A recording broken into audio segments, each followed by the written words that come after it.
Okay, let's unpack this. Imagine waking up to news of, well, an arson attack at the Pennsylvania governor's residence. Yeah.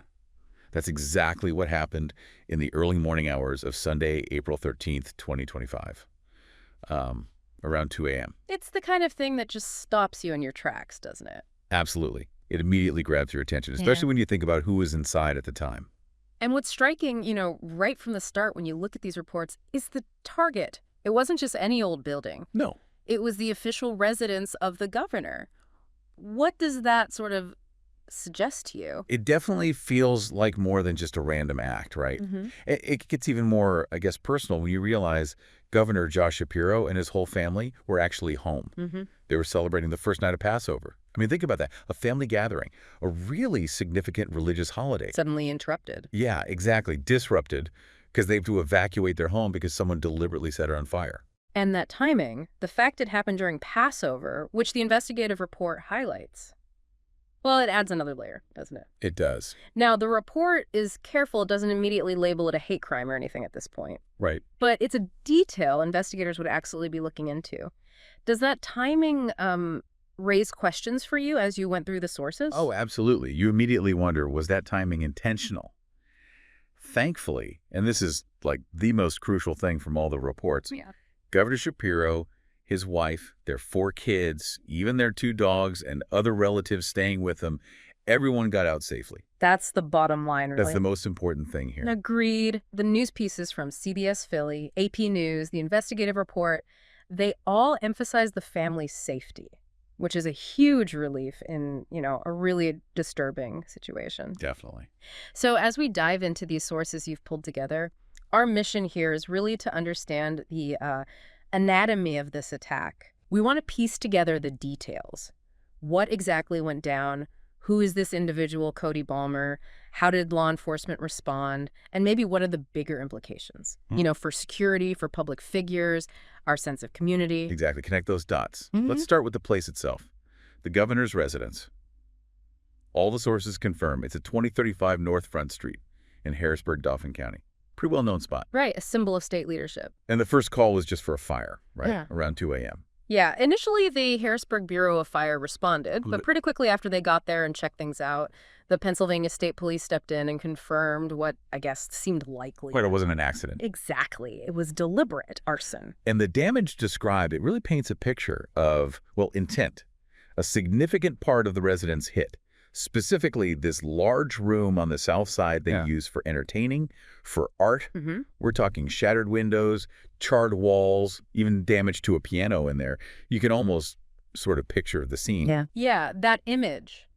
A fire-damaged room, especially one meant for guests and art.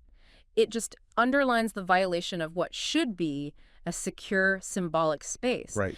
And as that investigative report stresses, this happened just hours after the Passover Seder. They held it in the state dining room. Wow. That closeness in time, it makes you really consider if this was, calculated. It really does. Okay, let's shift gears a bit. The individual at the center of this, Cody Balmer. Reports say he's 38, lives in Harrisburg. And they caught him pretty quickly, didn't they? Sunday, April 13th. Right near the governor's residence. Yeah, relatively fast. And what's interesting, looking at how he supposedly got in, he apparently scaled a nearly 7-foot-high iron security fence. 7 feet, that's not easy. No, it suggests a pretty determined effort to get onto the property. What does that tell you?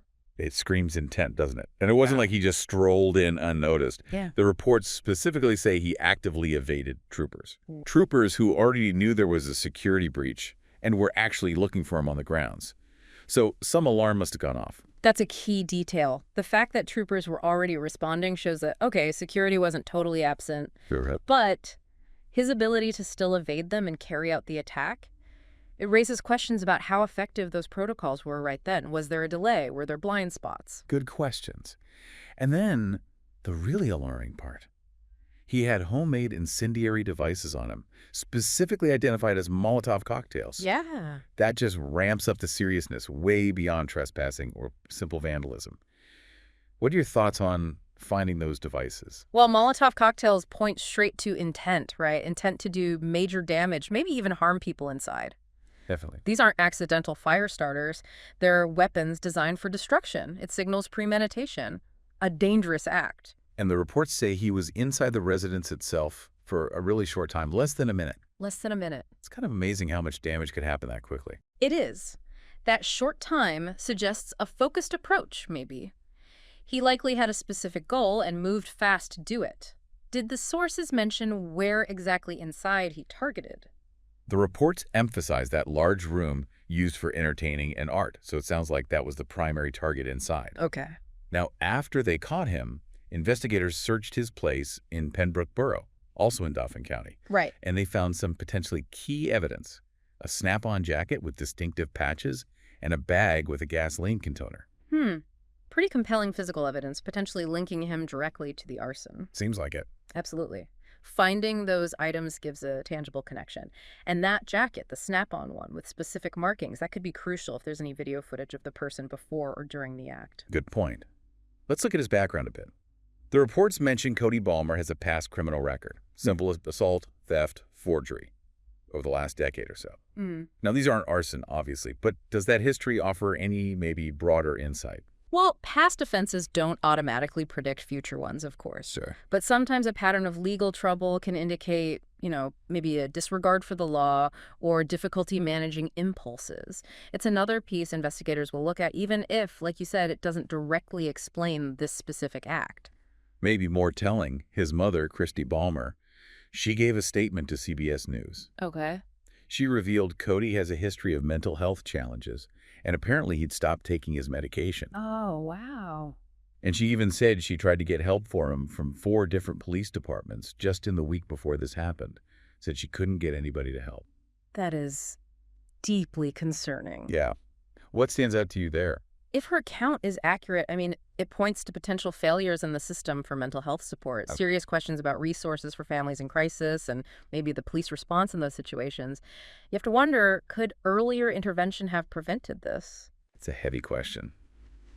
The investigative report also noted something else. A recent address of his in Harrisburg was condemned back in 2022. Condemned, okay. Might suggest some housing instability recently. How could that factor in? Housing instability is a massive stressor. It can definitely worsen existing mental health issues, create feelings of displacement, frustration, maybe anger or resentment towards authority figures. It doesn't excuse anything, but it adds to the picture of potential instability. Right. One more thing on background. There's some info floating around, but our sources explicitly say it's unverified. Okay, caution needed then. Exactly.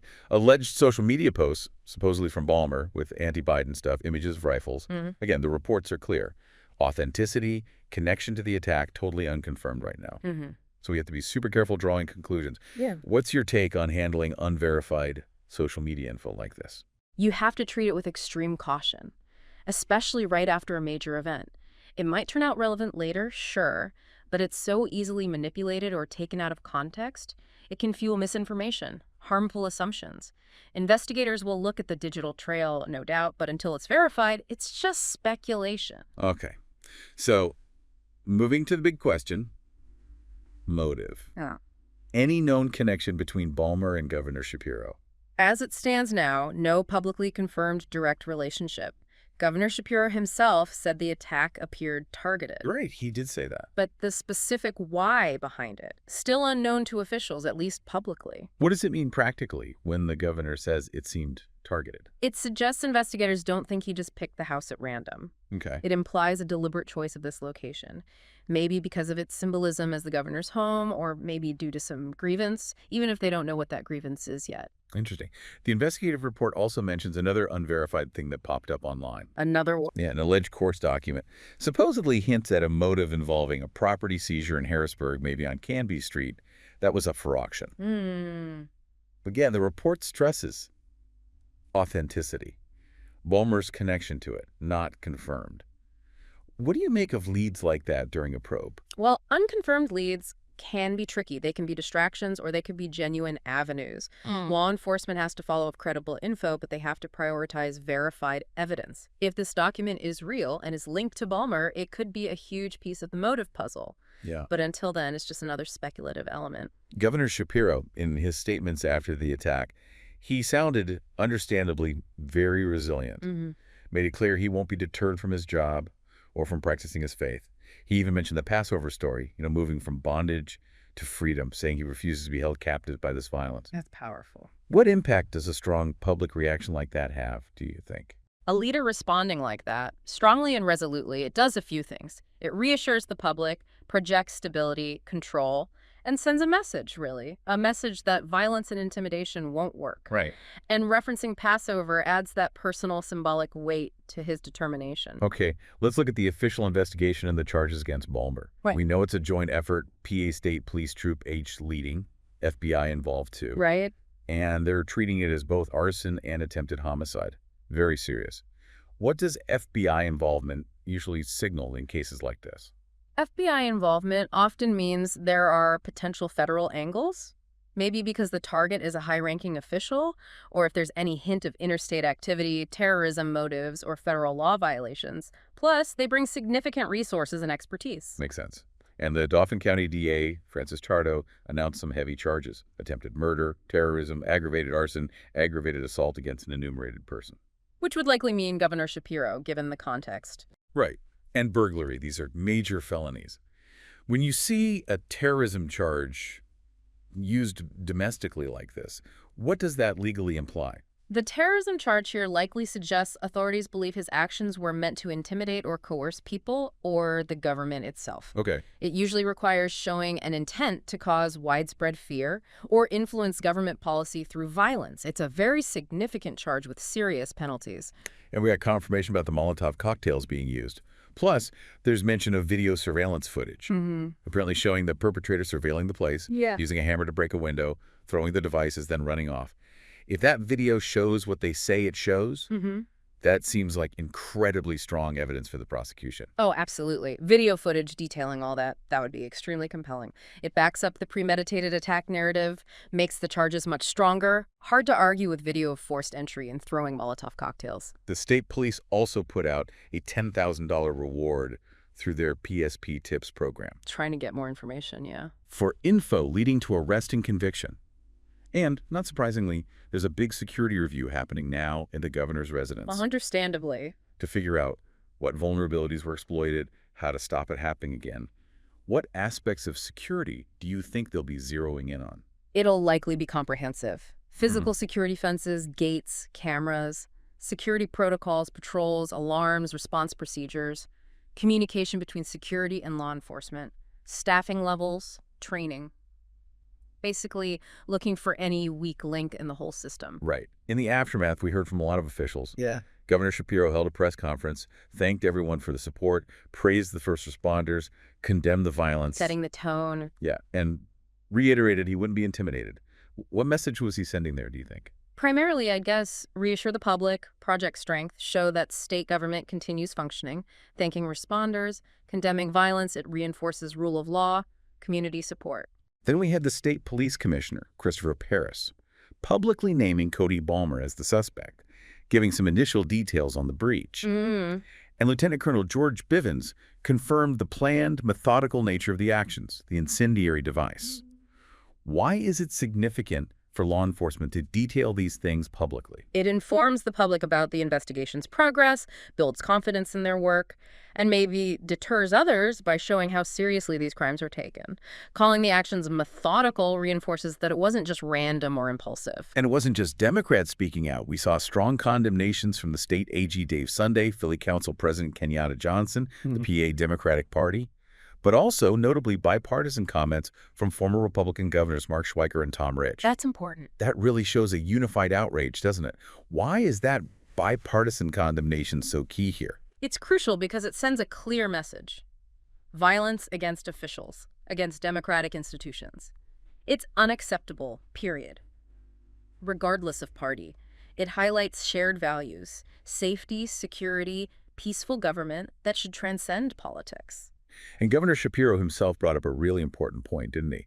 His concern about violence becoming increasingly normalized in society. Yeah, that's a sobering thought. What are your reflections on that? It taps into a wider anxiety, I think, about political polarization, extremism potentially boiling over into real-world violence. It makes you think about rhetoric, social media, mental health, and the need for a collective effort to, lower the temperature and promote peaceful ways of disagreeing. Let's drill down a bit more on the security breach itself. We know Balmer got over a nearly 7-foot fence, then evaded troopers who were already on the grounds because an alert went off. Right, that's a significant breakdown. So what vulnerabilities might have allowed that? Could be several things. Blind spots in camera coverage, not enough staff on duty at that specific time, maybe delays in communication or how they responded, or, like reports later suggested, even a physical weak point in the fence itself, maybe a patched section. It shows security is a chain, right? One weak link can be exploited. And as we said, that thorough review is happening now to figure out exactly how it happened and prevent it again. They've already announced increased security around Governor Shapiro and the residents. An expected immediate step. What kind of changes might we see from this review long term? Probably beefed up physical security, better fencing, maybe more advanced surveillance tech, possibly more personnel.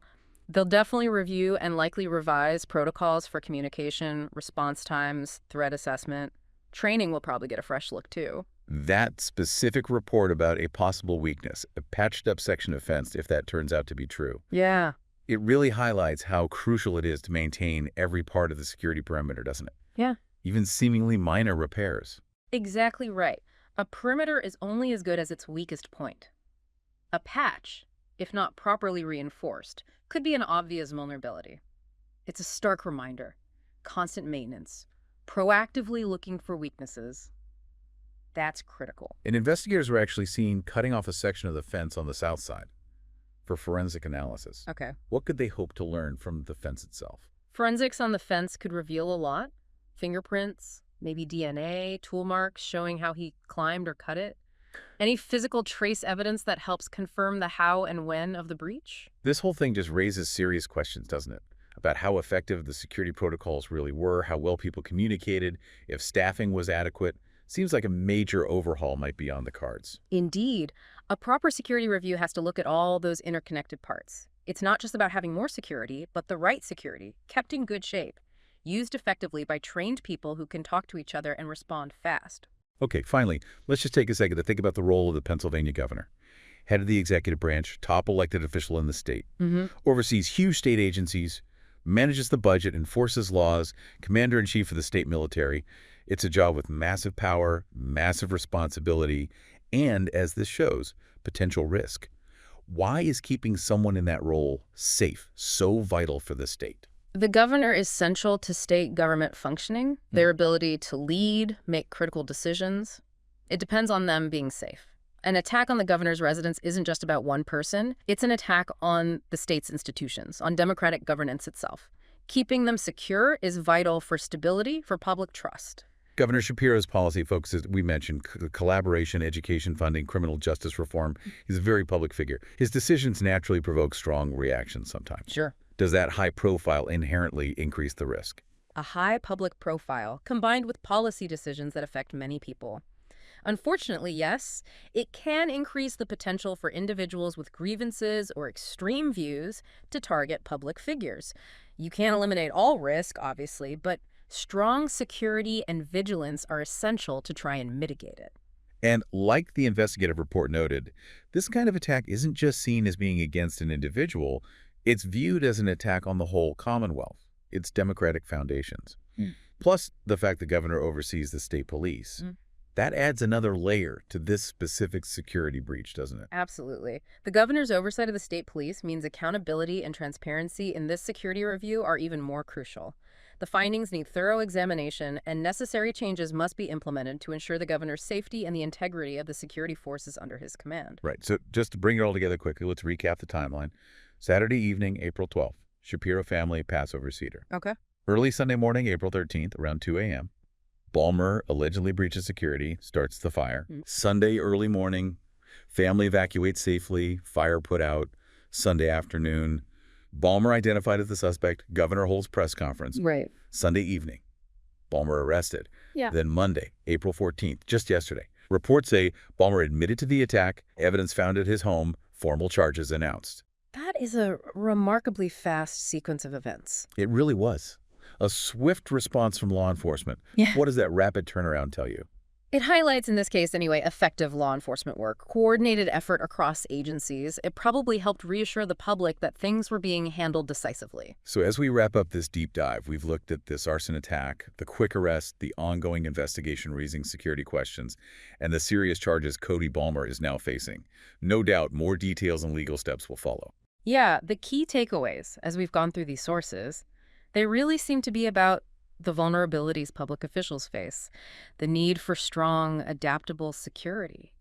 But also, this brings up the critical need to understand the why behind such violence and the vital role of mental health support in our communities. And that really leads us to our final thought for you, the listener, to chew on.